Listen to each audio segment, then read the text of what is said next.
What's up, guys? Welcome back to Aota Minute to Pick It. Feel Good Friday, January 8th, coming off a 2-0 day in the NBA yesterday. Nets, money line, even with Kyrie disappearing the fuck out of nowhere. Nets still take care of business against the Sixers. And then Luka Doncic over in points. For those who missed the game last night, was live tweeting a little bit about it, but Luka, 29 points, 7 seconds left, Mavs inbounding, down by 1.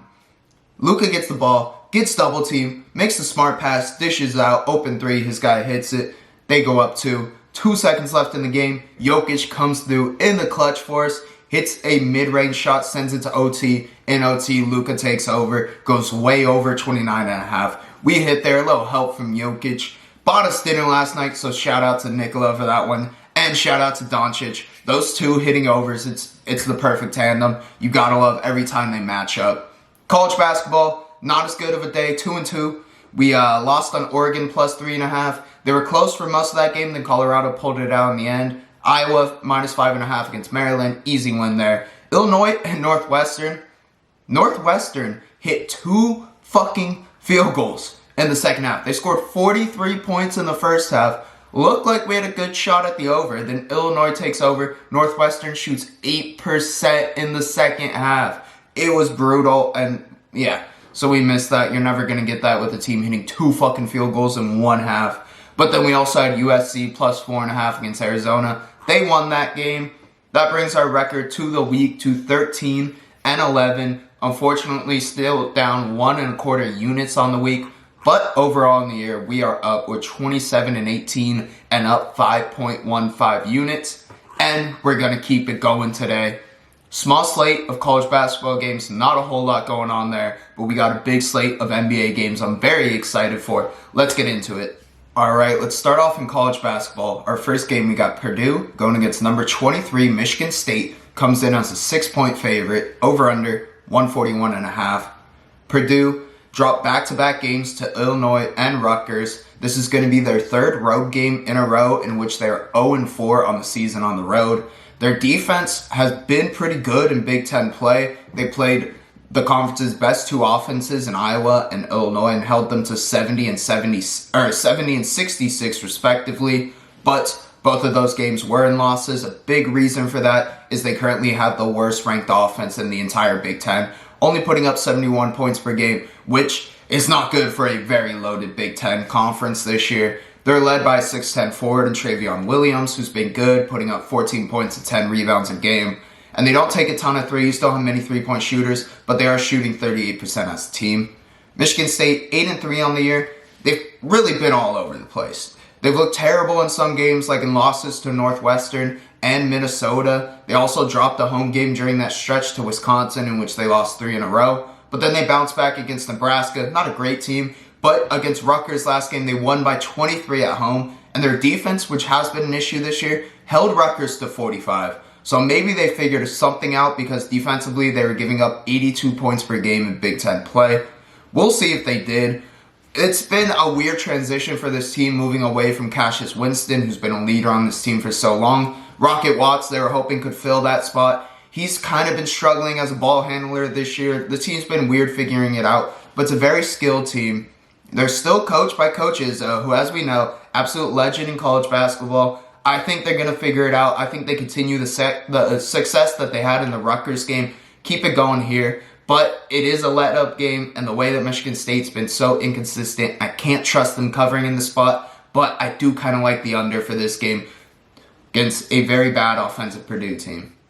Alright, for our next game, we got Dayton going against Davidson. Davidson is a 7-point favorite, over-under 127.5.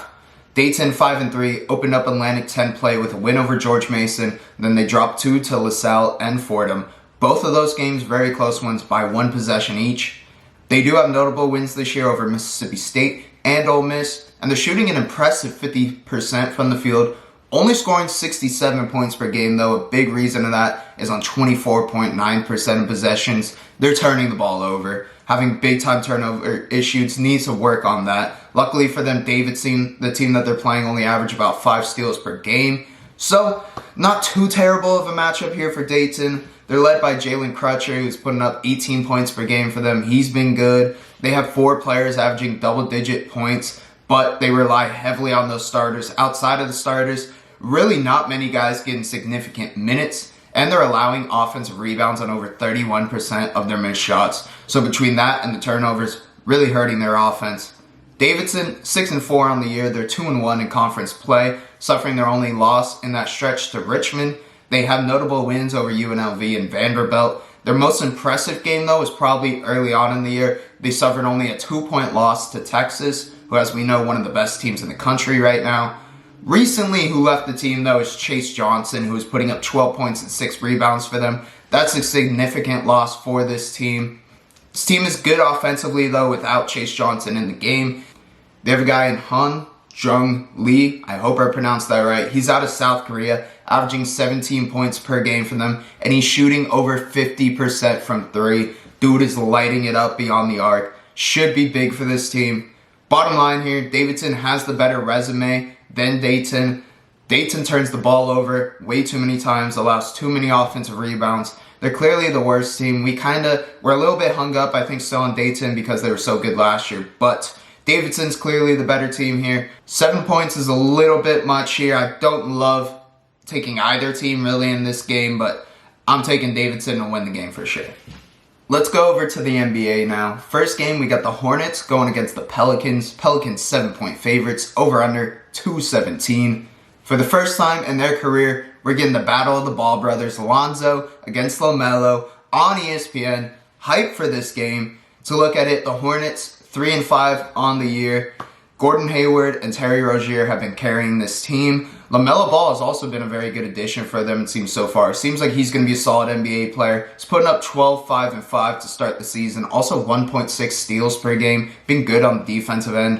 The Hornets are coming off a win over the Hawks, where they held one of the hottest teams in the NBA to 94 points. Hawks shot 7 of 40 from 3. So a big reason for that. You're not going to do very good when you shoot that bad from 3.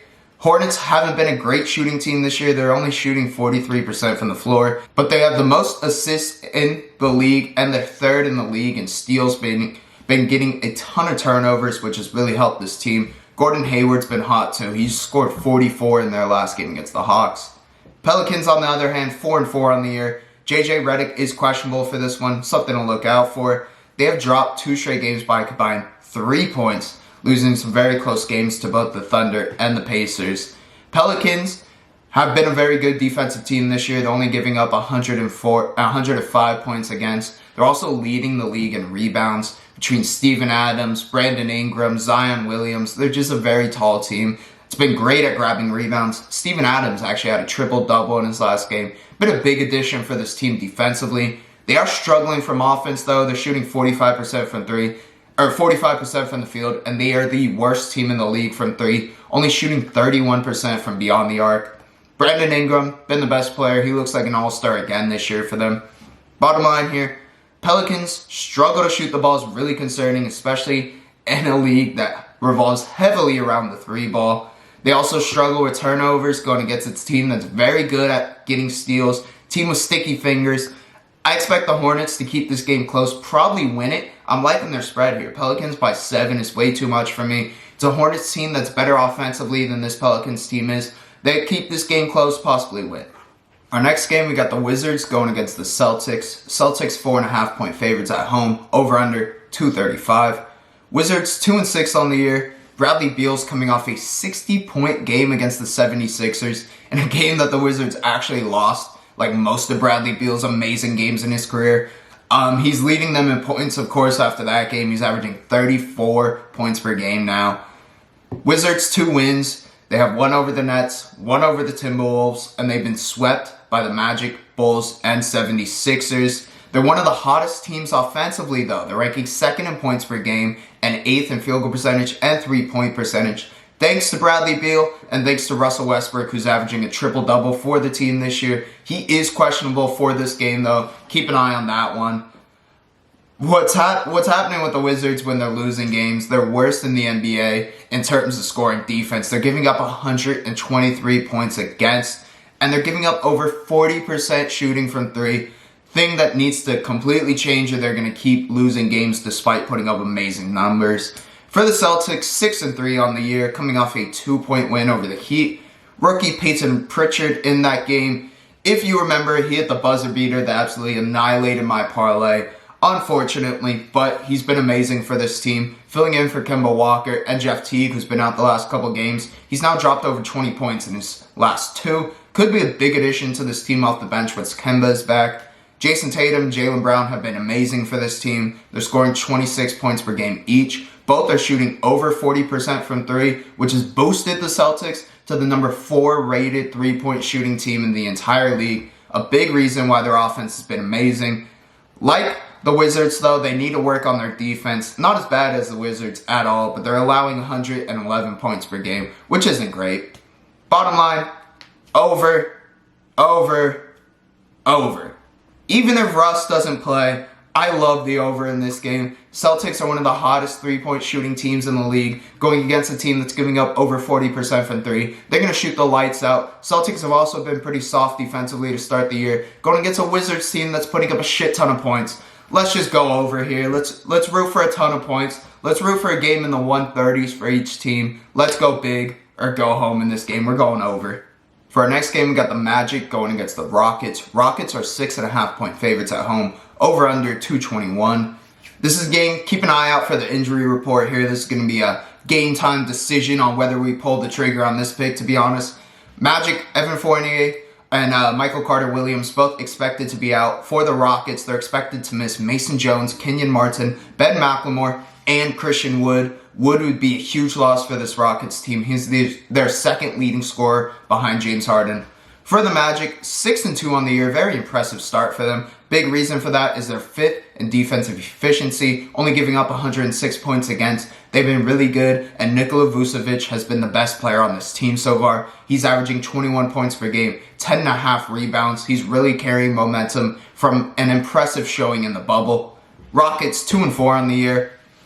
As I mentioned, Christian Wood's been their second highest scorer behind James Harden. James Harden started off really hot in his first few games and has since fallen off. We have all the rumors. Everyone knows at this point Harden does not want to be in Houston anymore, and he's starting to play like it for a really struggling Rockets team. That's not what you want to see out of them.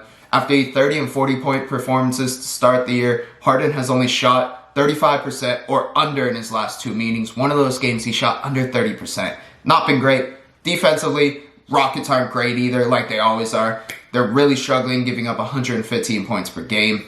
Bottom line for this game, Magic haven't had a very tough schedule, which is inflating some of their hot start, but they've been playing well. You have to give credit to the Magic. They played well during the bubble too. I think this is going to be a good team. They're going to sit in the lower half of the Eastern playoff standings, but they're going to be a good team this year. Like I said, keep an eye on the injury report. If Christian Wood is out for this game, I hate the Rockets in this spot, especially with the way that Harden's been playing lately. And the Rockets really have no one to guard Nikola Vucevic. I'm looking at the Magic to cover here. I'm also going to keep an eye on Nikola Vucevic's props for this game because the Rockets don't really have anyone to cover him, and he's been the hottest player on this Magic team. Look for his over tonight. For our next game, we got the Jazz going against the Bucks. Bucks are 5.5-point favorites here in Milwaukee. Over under 231. Jazz 4-4 on the year, coming off a winless trip to the Big Apple. They just suffered losses to the Nets and Knicks in back-to-back nights. They're off to a little bit of a shaky start like most of the top of the Western Conference this year, though. They have plenty of players who can score. They rotate 8 guys, each of which is scoring at least 7 points per game. But the offense has been struggling in large part because Donovan Mitchell is off to a sort of slow start to the season. He's still averaging 21 points per game, but he hasn't been the Donovan Mitchell that we're used to seeing. The defense has been lacking a little bit too for the Jazz. Rudy Gobert anchors that defense. He's still averaging 13 rebounds and 2.5 blocks per game, but outside of him, the team needs to pick it up defensively. They're giving up 110 points against. Bucks, on the other hand, 5-3 this year. They have suffered a 1-point loss to the Celtics, a weird blowout loss to the Knicks, and then they suffered a 2-point loss to the Heat. So besides that weird Knicks game, they've lost very close games against the best teams in the East, and that's been it. The Bucks have been exceptional in their wins this year. They're winning by 28.2 points per game. They're laying it on teams. they're the best team offensively so far. They're scoring 125 points per game, shooting 50% from the field. They've been amazing from 3 too, probably the best three-point shooting team in the league. Giannis got off to a little bit of a slow start, but after playing the Pistons a couple times, back on track. He's now putting up 26 points with 11 rebounds per game. Chris Middleton's been off to a great start for this team, though, showing why he's been an all-star the last couple of years, putting up 21 points, 6 rebounds, 6 assists per game, and he's shooting 54% from the field. He's been very efficient for this team. Jrue Holiday also has been a great addition. He seems to fit the role of this team better than Eric Bledsoe did and has brought an improvement both to the offensive end, but especially to the defensive end. And Pat Connaughton, Torrey Craig, expected to be out. Something to look for in this game. Not a huge difference, though. The bottom line, Jrue Holiday, one of the best defensive guards in the entire league. He's going to be matched up likely with a struggling Donovan Mitchell, shooting under 33% from 3. Should be a good matchup in favor of the Bucks. Giannis normally dominates bad teams too, like we saw him do against the Pistons. But going against a guy like Rudy Gobert, who's really trying on defense, and very good defensively too, that could cause problems for Giannis. However, if Rudy does guard Giannis, or even if he does guard Brook, the way that the Bucks run their offense and spread out the floor, it's just going to leave a wide open paint for them to operate in. Should help the Bucks a ton here. Rudy's really the only thing the Jazz have going on defense right now, and if the Bucks can get him out of the paint, they're going to have a ton of success offensively. I'm taking the Bucks to cover here. I think they win in a big way against a struggling Jazz team. Alright, for our last NBA game of the day, we got the Clippers 7-point favorites going against the Warriors, over under 229. Clippers 6-3 on the year. They're coming off a big win against the Warriors on Wednesday. They won that game 108-101. In that game, the Clippers finally had their full lineup back healthy for the first time all year. We're expecting that they'll have their full lineup again for tonight's game. So big for this team, who's been riddled by injuries a little bit early on in the season. They're led, of course, by Paul George and Kawhi Leonard, who are both putting up huge numbers to start the season. Clippers bench also goes very deep, and they're good pretty much all the way through. Very good team defensively, as always. One of the more surprising things with this team this year, though, has been their three-point shooting. They're hitting 14 threes per game, shooting over 40% from beyond the arc. If this team's hitting threes and playing good defense, they're going to be a very difficult team to beat. Warriors, on the other hand, 4-4 on the season. Steph Curry listed for questionable for this game, so whatever picks we do make, you got to make sure Steph Curry's playing before you make him. For the Warriors, Steph Curry's been a large part of their offense. Of course, it's Steph Curry, but the offense really has seen some struggles when he's not on. He's averaging 32 points per game. Andrew Wiggins has been nice for this team, though. He's averaging 17.6. Defensively, this team's gotten lit up a few times this year, and has looked very bad on defense a few times this year. But Draymond Green has been out for a lot early on in the season. When he's playing, it's a different team defensively, and it's a team that rarely turns the ball over on offense, gets a ton of steals on defense. That could make for a big difference, especially if they're firing from 3. That's why if Steph's playing tonight, I'm liking the Warriors here in this spot. Even with the Clippers' entire full lineup going, Steph Curry struggled in that game. He had 13 points. That was it. He was shooting 5 of 17, only 1 of 6 from 3. And the Clippers still only won that game by 7. I think the Warriors bounce back here, make it a close game, probably win it because I think Steph has a big game here. So I'm taking Warriors +7. Alright, boys, let's get into the locks now. We're going to start with college basketball. Obviously, very small slate today. Only game I'm going with Michigan State and Purdue. In this one, I'm expecting Michigan State to carry their momentum over from the Rutgers game. A struggling road team in Purdue is going to have a really tough time in the Breslin Center going against Michigan State. They're going to play well on defense. Their offense might struggle because they've been fluctuating at times this year, and Purdue has a very good defense, which is sort of what I'm hoping for here. I'm taking the under. It's got it listed at 141.5. Gets a Michigan State offense that might disappear and a Purdue offense that hasn't yet to show up for the season. We're taking the under here. Expect a low-scoring game at Michigan State. And for the NBA, we are going to have a very full slate today. Some of these picks hold off, though. We got to wait to see some injuries. There's been some weird things. Obviously, yesterday, Kyrie just being out of nowhere. That was weird, but whatever. On to the picks today. Hornets and Pelicans. Pelicans struggling to shoot the ball on offense. Very concerning. Their turnover struggle is really concerning against a Hornets team that gets more steals than anyone in the NBA. That's why I'm laying down Hornets +7 against the Pelicans. For the Wizards and Celtics, like I said, two teams who are great offensively, but really struggle defensively, especially in the Wizards. Celtics are going to have a huge game here. They're going to hit a shit ton of threes. Wizards should have a big game offensively too. No matter what, this one goes over 235. Magic and Rockets, a lot of players possibly out for this one. Christian Wood is out for the Rockets. That's going to be huge for this Magic team, who's playing honestly better than the Rockets are. James Harden's starting to struggle. He clearly wants out of Houston. Houston can't keep up with Nikola Vucevic either. They have no one to guard him. Look for his over. When that comes out, I'm probably going to take it in a pick. But for now, I'm taking Magic +6.5. Based off injuries. We'll see. Bucks, Jazz, Rudy Gobert could definitely limit Giannis in this game, but the Bucks are going to be able to take Rudy out of the paint, or else they're going to light him up from three, which is why I love the Bucks in this spot. The Jazz have been struggling defensively. If they take Rudy out of the paint, Bucks are going to have their way. They're the hottest offense in the league right now. This continues. Bucks win big, taken by 5.5.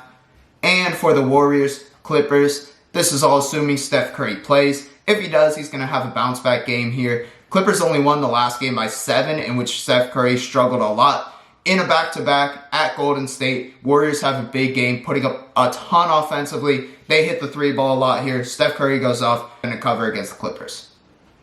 That's it for the picks, boys. Let's hit some winners today. Let's go into the weekend strong. NFL playoffs starting tomorrow. Can't fucking wait. Look out, in a couple hours, going to be dropping the NFL Wildcard Round podcast. So look out for that. Let's have a great day. Let's go.